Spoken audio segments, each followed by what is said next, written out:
नमस्कार दोस्तों। भगवत गीता का ज्ञान शाश्वत है, जिस पर अनगिनत लोगों ने विचार किया है। आपने भी बहुत सी व्याख्याएं सुनी होंगी, लेकिन यह मेरी विनम्र प्रस्तुति है कि हम इस महान ग्रंथ को आज के ज़माने की कसौटी पर कसें, ताकि यह हमारे रोज़मर्रा के जीवन की समस्याओं में हमें सरलता से रास्ता दिखा सके।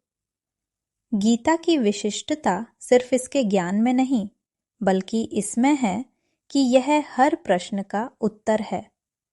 जीवन से जुड़ी कोई शंका, परेशानी, चिंता या दुविधा क्यों ना हो, उसका समाधान श्री कृष्ण ने गीता में दिया है।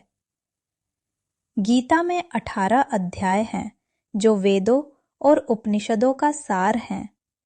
आप हर अध्याय में स्वयं को अर्जुन समझिए, क्योंकि उसकी हर शंका, हर डर, हर समस्या कहीं न कहीं हमारी ही है।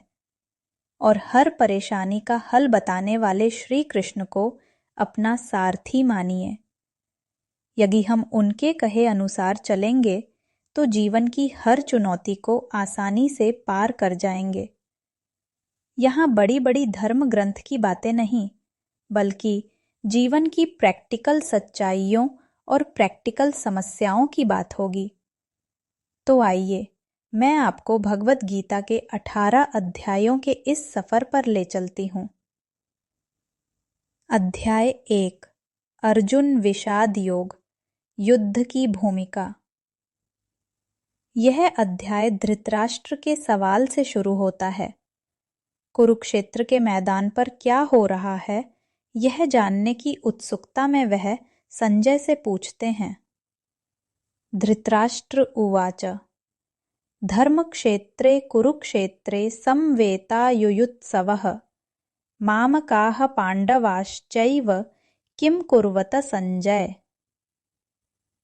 धर्मभूमि कुरुक्षेत्र में युद्ध की इच्छा से एकत्र हुए मेरे और पांडु के पुत्रों ने क्या किया, हे संजय। धृतराष्ट्र जानते थे कि उन्होंने पुत्र मोह में धर्म का साथ नहीं दिया। उन्हें अपने कर्मों के नतीजे की आशंका थी, जैसा कि हमें भी जीवन में कुछ गलत करने पर होती है। संजय, जिन्हें दिव्य दृष्टि प्राप्त थी, वह युद्ध का आंखों देखा हाल बताते हैं। संजय बताते हैं कि पांडवों की सेना का व्यूह देखकर दुर्योधन डर जाता है।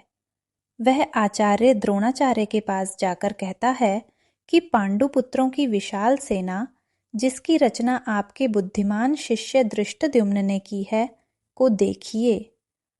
दुर्योधन पांडवों की सेना के महारथियों भीम, अर्जुन, सत्यकी, विराट, काशीराज, द्रौपदी के पुत्रों के नाम गिनाता है।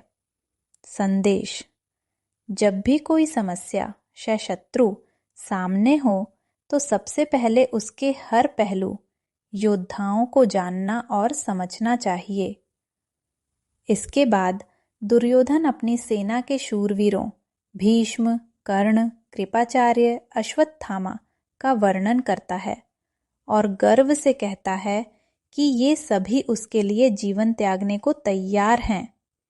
संदेश: समस्या के आकलन के बाद स्वयं का आकलन करें। अपने स्ट्रॉन्ग पॉइंट्स, हुनर, हिम्मत, साथी, रिश्तेदार को जानें। वह यह भी कहता है कि भीष्म पितामह द्वारा रक्षित उनकी सेना अजेय है, पर साथ ही वह घमंड भी दिखाता है कि भीम द्वारा रक्षित शत्रु सेना को आसानी से जीता जा सकता है। सीख: आत्मविश्वास रखें, पर घमंड नहीं, क्योंकि घमंड ही हार की शुरुआत है। अंत में दुर्योधन अपनी सेना को कहता है कि सब अपनी अपनी जगह रहकर भीष्म पितामह की रक्षा करें, क्योंकि वह सबसे अधिक आवश्यक हैं। सीख: अपनी सबसे बहुमूल्य चीज, आपका लक्ष्य, आपकी प्रेरणा, आपका सिद्धांत को तब तक बचाकर रखें जब तक विजय प्राप्त न हो जाए।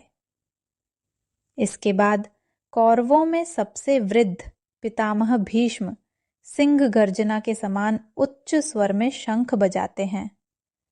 यह दुर्योधन के हृदय में हर्ष उत्पन्न करता है।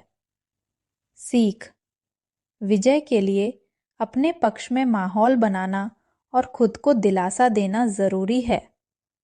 आज के समय में यह आपका मोटिवेशन या प्रोत्साहन हो सकता है। फिर सफेद घोड़ों से युक्त उत्तम रथ में बैठे श्री कृष्ण और अर्जुन भी अपने अलौकिक शंख बजाते हैं। श्री कृष्ण ने पांचजन्य, अर्जुन ने देवदत्त और भीम ने पौंड्र नामक शंख बजाया।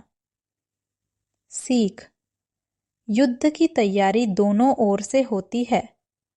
हमें भी अपनी चुनौती में आगे बढ़ने के लिए अपने मोटिवेशन, संगीत, प्रार्थना, प्रेरणा को चुनना चाहिए। दोनों सेनाओं का शंखनाद सुनकर कपिध्वज अर्जुन अपना धनुष उठाकर श्री कृष्ण से कहते हैं, सेनोभयोर्मध्ये रथम स्थापय मे अच्युत, यावदेतान निरीक्षे अहम युद्धुका मानवस्थितान।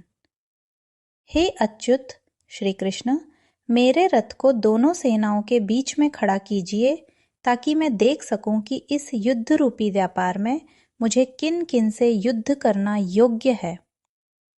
अर्जुन अपने सारथी श्री कृष्ण के कहने पर दोनों सेनाओं के मध्य में चाचा दादा, गुरु, मामा, भाई, पुत्रों, ससुरों, मित्रों को सामने खड़ा देखते हैं।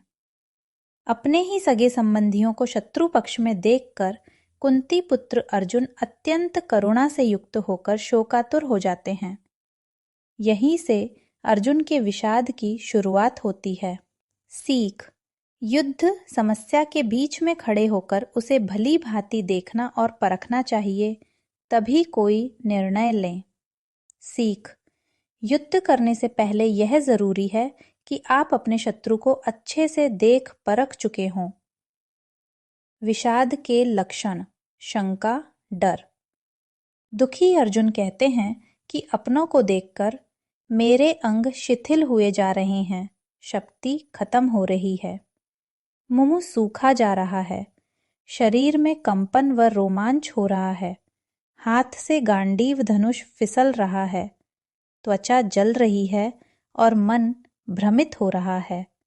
उन्हें लक्षण विपरीत दिख रहे हैं, लग रहा है कि हारने वाले हैं।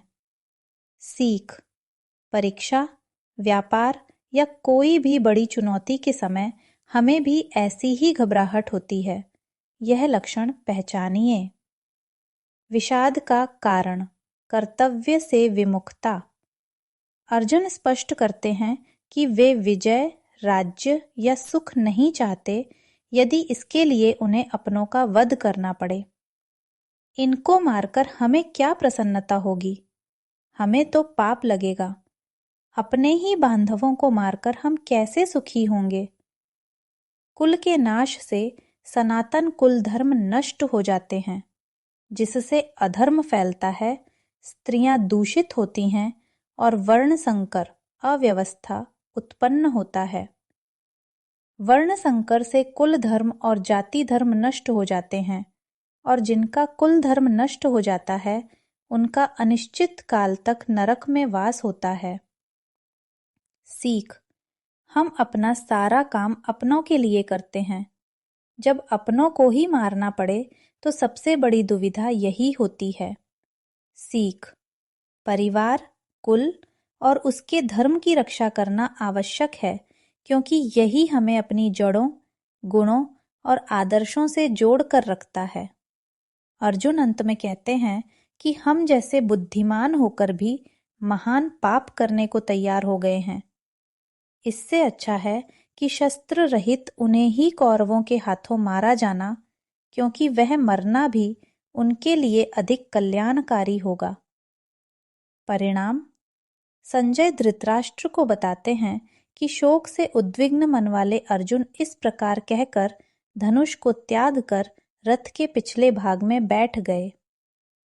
समापन: यह था प्रथम अध्याय अर्जुन विषाद योग, जिसमें अर्जुन का दुख, शंका और परेशानी साफ मुखर होती है। यह विषाद यह धर्म संकट, यह प्रश्न ही संपूर्ण गीता की रचना का आधार बना। अगले अध्याय में हम जानेंगे कि श्री कृष्ण अर्जुन की इन शंकाओं का उत्तर कैसे देते हैं और हमें सही राह दिखाते हैं। अगली मुलाकात तक के लिए आज्ञा दीजिए। धन्यवाद। जय श्री कृष्ण।